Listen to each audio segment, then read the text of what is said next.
নমস্কার, আমার YouTube channel বাঙালি আড্ডাতে আপনাদের স্বাগত। আজকের বিষয় মহসিন মকবুল।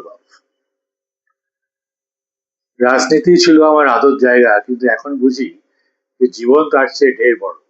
এখন আমি মনে করি যে মানব জাতিকে বাঁচানোর সেরা পথ হয়তো দৈনন্দিন জীবনের সৌন্দর্য আর কবিতার কাছে ফিরে যাওয়ার মধ্যে।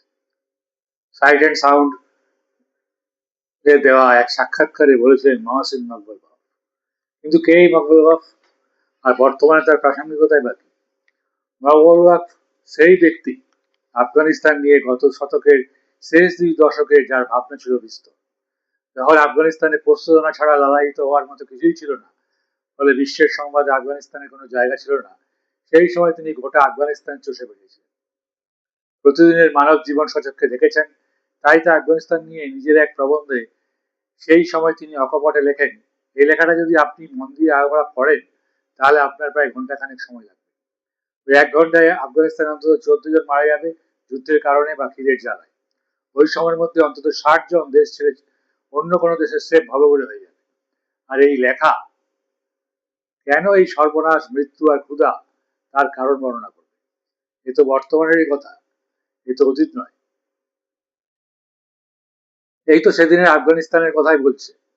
সেদিন যেদিন সারা বিশ্ব দেখছে হামিদ কারজাই ইন্টারন্যাশনাল এয়ারপোর্টে একটা বড় বিমানের আশেপাশে ঠিক ঠিক করছে মানুষের ভিড়, যারা প্রাণ ভয়ে তালিবান অধিকৃত আফগানিস্তান থেকে পালাতে যায়। প্লেনের আগে পিছে পাশাপাশি ছুটে চলেছে তারা। তাদের কেউ প্লেনের ডানায় উঠে পড়েছে, কেউ জানলা খোলার চেষ্টা করছে ভেতরে ঢুকে বলে, কেউ চাকায় উঠে পড়েছে। তাদের বোধ শক্তি পুরোটাই লোপ পেয়ে গেছে। এই যেন 47 ভারত পাকিস্তানের দৃশ্যপটে আরেক নতুন সংযোজন। তারা কোনো ছিন্নমূল বা মেঘে ঢাকা তারার পুনর্নির্মাণ আধুনিক প্রেক্ষাপটে, যেখানে প্লেনের বিলাসবাহুল্য লহমায় ধূলিসাৎ হয়েছে, রাজকীয় বাহন সাধারণই হয়েছে। কিন্তু কেন? এই কারণ খুঁজতে আমাদের ফিরে যেতে হবে 4 দশক আগের এক ঐতিহাসিক প্রেক্ষাপট। সালটা 1979। সেদিন শত্রুকে মিত্রে পরিণত করার জন্য রুশ অধিকৃত আফগানিস্তানে কিছু পোস্ত ছাত্রকে বিদ্রোহ বা জেহাদে অনুপ্রেরণা দিয়েছিল আমেরিকা। তালিবানদের প্রতিষ্ঠাতা প্রধান নেতা মোহাম্মদ ওমর ও ইসলামিক ছাত্র বিদ্রোহের ফল। হিলারি ক্লিন্টন ঠিকই বলেছেন, তারাই তালিবান তৈরি করেছেন, কিন্তু বিগত 20 বছর ধরে আমেরিকানরা তালিবানদের কোণঠাসা করে রেখেছিল আফগানিস্তানে। তবু কেন ফিরে এলো তালিবানরা এত সদর্পে? আসলে তালিবানদের পর আফগানিস্তানের প্রেসিডেন্ট হামিদ কারজাই ও আশরাফ গনির নেতৃত্বে সরকার দুটি গণতান্ত্রিকভাবে নির্বাচিত হলেও শক্তিশালী ছিল না। দুর্নীতি ছিল তাদের চালিকা শক্তি। আর 2020 সালে ডোনাল্ড ট্রাম্প তার পররাষ্ট্রনীতিতে সাফল্য বুঝতে গিয়ে আফগানিস্তানে যুদ্ধ সমাপ্তি যদি ঘোষণা না করতেন, কিংবা নবনির্বাচিত প্রেসিডেন্ট বাইডেন যদি আফগানিস্তানের সাধারণ মানুষের প্রতি সহমর্মী হয়ে ট্রাম্পের সিদ্ধান্তকে নস্যাৎ করে দিতেন, তাহলে হয়তো আজকের এই হত্যালীলা দেখতে হতো না। আসলে ক্ষমতা দখল, হাত বদল কিংবা ক্ষমতার হস্তান্তরের ইতিহাস এই দেশের আপামর জনসাধারণের সার্বিক উন্নতি ঘটাতে পারেনি।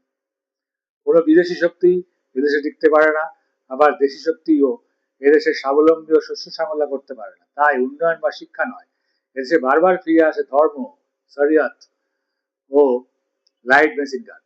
আর আপামর বিশ্ববাসী টিভি পর্দায় চোখ রেখে দেখে প্লেনের ডানা থেকে মানুষের পোকামাকড়ের মতো ঝরে পড়া। তাই আবার প্রাসঙ্গিক হয়ে ওঠেন মহসিন মকবুল। নতুন করে চর্চার দরকার হয়ে পড়ে তার কান্দাহার চলচ্চিত্রটি। ইরানের অন্যতম চর্চিত বন্দিত চিত্র পরিচালক মহসিন মকবুল তালিবানের শাসনের পত্তন এবং আফগান মার্কিন যুদ্ধের মধ্যবর্তী যুদ্ধের সময় নির্মাণ করেন কান্দাহার ছবিটি।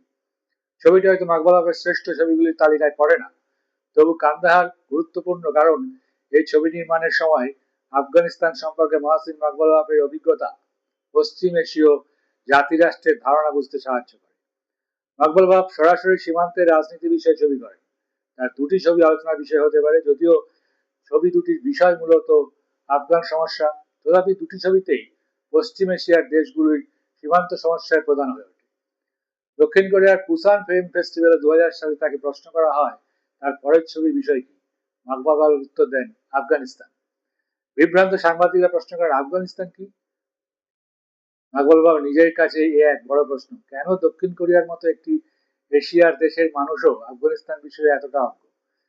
যে মুষ্টিমেয় কজন মানুষ আফগানিস্তান নামটির সঙ্গে পরিচিত, তাদের বেশিরভাগের কাছে এ হলো এমন এক প্রাগৈতিহাসিক সমাজ যেখানে চোরাচালান আর গৃহযুদ্ধ চলে অবাধে, চলে তালিবানি শাসন আর মৌলবাদী বর্বরতা। 21 শতকে এখানে প্রতি ঘন্টায় কম করে 14 জন মানুষ মারা যাচ্ছেন যুদ্ধ আর অনাহারে। প্রতি ঘন্টায় অন্তত 50 জন হারাচ্ছেন আশ্রয়। প্রতি 24 ঘন্টায় 7 জন মানুষ মাটির তলায় লুকোনো মাইনে পা দিচ্ছেন। শতকরা 95 জন আফগান মহিলা ও 80 জন পুরুষ সেখানে নিরক্ষর। অবর্ণনীয় এই দুর্দশার চিত্র দেখেও না দেখার ভান করে কেন? সকালে মাকবল বলেন, বামিয়ান বুদ্ধমূর্তি লজ্জা এবং অপমানে ভেঙে পড়েছে। যেন আফগানিস্তান সম্পর্কে বিপন্ন আফগান মানুষ সম্পর্কে সভ্যতার অবজ্ঞার উপেক্ষার প্রতিবাদে তথাগত ভেঙে পড়েছে। মাকবল বাব নির্দেশ করতে চান বিশ্বের রাজনৈতিক ইতিহাসে আফগানিস্তানের অবস্থানের প্রতি। ঠান্ডা যুদ্ধের যুগে সোভিয়েত রক্তচক্ষু শাসন করেছে আফগানিস্তানকে। ঠান্ডা যুদ্ধের পর তাকে নিয়ন্ত্রণ করেছে মার্কিন মেশিনগান আর তালিবান। আফগানিস্তান কেবলই ঠান্ডা যুদ্ধ নব্য সাম্রাজ্যবাদের স্বার্থে ব্যবহৃত হয়েছে। এমনকি চলচ্চিত্রের পর্দায়ও তার অস্তিত্ব প্রায় ছিল না বললেই চলে একসময়। আফগানিস্তানে চলচ্চিত্র দর্শকদের কাছে ছিল বেরম্বর লীলাক্ষেত্র। ক্রমে অনস্তিত্বের অন্ধকারে ঢাকা পড়ে গেল আফগান সংস্কৃতি ও সমাজ। কান্দাহার আফগানিস্তানকে অনস্তিত্বের অন্ধকার থেকে মরণের অস্তিত্বে ফিরিয়ে আনার একটি ক্ষুদ্র প্রয়াস। এছাড়া প্রধান চরিত্র নাফসার ইরানের আফগান সীমান্ত থেকে কান্দাহারের দিকে যাত্রা বিবরণ যেন মকবুল বাফের নিজেরই অভিজ্ঞতার কথা। নাফাসা কানাডা প্রবাসী আফগান মেয়ে। একদিন সে একখানে চিঠি পায়। প্রেরক তার কান্দাহারবাসী অনুজ। লিখেছেন, সূর্যগ্রহণের দিন সে আত্মহত্যা করতে চায়। নাফাসা যাত্রা করে কান্দাহারের দিকে।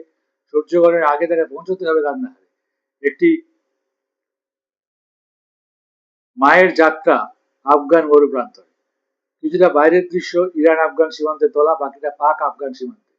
প্রসঙ্গত, পাকিস্তানে রাষ্ট্রসংঘের অফিস মাকবুল বাব গিয়েছিলেন তথ্য সংঘের অভিপ্রায়। এক অফিসার তাকে পরামর্শ দেন শীতকালে ছবি শুটিং করতে, কারণই ইরাটের পথে ঘাটে দেখা যায় শয়ে শয়ে আফগান শরণার্থীর মৃতদেহ। আর কাঁপানো শীতে জমে গেছে তাদের নিরন্ন শরীরগুলো। আর একমাত্র মাকবুল বাব উপলব্ধি করেন বিশ্বের কাছে আফগানিস্তান দুর্দশার প্রতিশব্দ মাত্র। এরা এই মাত্র মানুষগুলোর জন্য পথকুকুরের মতো একমাত্র নিয়তি। পথকুকুরের মতো মৃত্যুই একমাত্র নিয়তি, একমাত্র স্বাভাবিক পরিণতি। অবশ্য মাকবুল বাব এই পরামর্শে কান দেননি, কারণ জীবনের মতো মৃত্যুর এক ধরনের মর্যাদা আছে। একটি মৃতদেহ সেই মর্যাদা দাবি করতে পারে। মানুষের দুর্দশা আর মৃত্যু চলচ্চিত্রের স্পেকটাকেল হতে পারে না। কান্দাহারে হতদরিদ্র নিঃসম্বল মানুষের মৃত্যুর দৃশ্য নেই, নেই কোনো দুর্দশার স্পেকটাকেল। বরং এই মৃত্যুপুরী আর অজানা আতঙ্কের মাঝে দাঁড়িয়ে এক ধরনের মায়া কাজ করে। অজানা পদযাত্রায় নাফসার এক গাইড জুটে যায়, আফগান বালক। তার নাম খাক। তালিবানি আফগানিস্তানে একাকী নারী পুরুষবিহীন অবস্থায় চলাফেরা করা গুনাহ। বালক খাক তরুণী নাফাসার পুরুষ সঙ্গী। জিজ্ঞাসাবাদের মুখে নাফাসা বলে সে একাকী নয়, তার সঙ্গী তার বড় ছেলে। সেই ছেলের নাম কি? নাফাসা যেন অজান্তে উত্তর দেয়, খাক। এক্সট্রিম লং শটে দেখা ঢেউ খেলানো মনোরম মরুপ্রান্তরে বহির্দৃশ্যের সঙ্গে মিড ক্লোজ আপে বা ক্লোজ শটে দেখানো হয় আফগানিস্তানের মানুষের জীবনযাপনের অন্তরঙ্গ দৃশ্যগুলির গুণগত ফারাক চোখে পড়ে। অন্তর্দৃশ্যের জগৎ যেন শ্বাসরোধকারী স্বল্পবাক অবসন্ন। এসব কিছু পরেও মাকবুল বাফের ক্যামেরা জগৎ নাফাসার দৃষ্টি আবেশা করে বোরখার আড়ালে পোশাকের উজ্জ্বল রঙের ছটা, শৌখিন নখপালিশের বর্ণময়তা। মুখহীন পরিচয়হীন আফগান মেয়েদের বোরখার অন্তরালে লুকিয়ে রাখা রঙের ব্যবহার তাদের অন্তরের অবরুদ্ধ রঙিন ইচ্ছাটির কথা মনে করে দেয়। প্রথম বিশ্ব থেকে আসা নাফাসার বহিরাগত দৃষ্টির সামনে উন্মোচিত হতে থাকে আফগান সমাজের অন্তর্মহল। বিরল অভিজ্ঞতার কথা দিয়ে সে বুঝতে পারে আফগানিস্তানকে। সে দেখে আকাশ থেকে খাদ্য নয়, ত্রাণ নয়, বোমা নয়, মার্কিন হেলিকপ্টার প্যারাশুটে নামিয়ে দিচ্ছে কৃত্রিম অঙ্গ প্রত্যঙ্গ। আর মাইন বিস্ফোরণে প্রতিবন্ধী মানুষের ক্রাচে ভর দিয়ে প্রাণপণ প্রতিযোগিতায় তারই মতো আরেকজন মানুষকে হারিয়ে দিয়ে ছিনে নিতে চাইছে মার্কিন প্রভুদের দয়ার দান। মকবুল বাফের ছবিতে কোথাও মৃত্যু নেই, অত্যাচার নেই, ক্রূরতার স্পেকটাকেল নেই, কিন্তু এই দৃশ্যটিকে মনে হয় আফগানিস্তানের নিষ্ঠুরতম বাস্তব। নাফাসা ধরা পড়ে যায় তালিবান একটি গোষ্ঠীর হাতে। আরো অনেক মহিলার সঙ্গে সেও বন্দী হয়। ছবি শেষ হয়। আমরা জানি না নাফাসা কান্দাহার পৌঁছতে পেরেছিল কিনা। ইরাকের এক অজানা অখ্যাত কবির কয়েকটি লাইন এই মাকবল বাপের স্মরণে আসে। পায়ে হেঁটে এসেছিলাম, পায়ে হেঁটে চলে যাব। আগন্তুক যার কোনো সঞ্চয় ছিল না সে চলে যাবে, যে শিশুটির খেলার পুতুল ছিল না সে চলে যাবে। আজ রাতে আমার নির্বাসন ভঙ্গ হবে, যন্ত্রণাকৃষ্ট আমি লক্ষ্যহীন হেঁটেছিলাম দিগন্তে। সে তো আমি যাকে সকাল দেখেছি নিরুদ্দেশ পরিব্রজায়, যা আমার নয় তা ফেলে রেখে চলে যাব। পায়ে হেঁটে এসেছিলাম, পায়ে হেঁটে বিদায় নেব।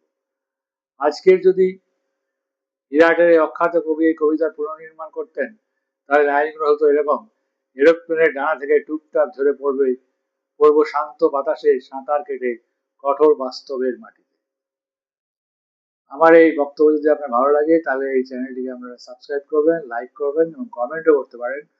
যদি আর কোন কোন বিষয়ে আপনাদের ভিডিও করলে ভালো লাগবে সেটা আপনাদের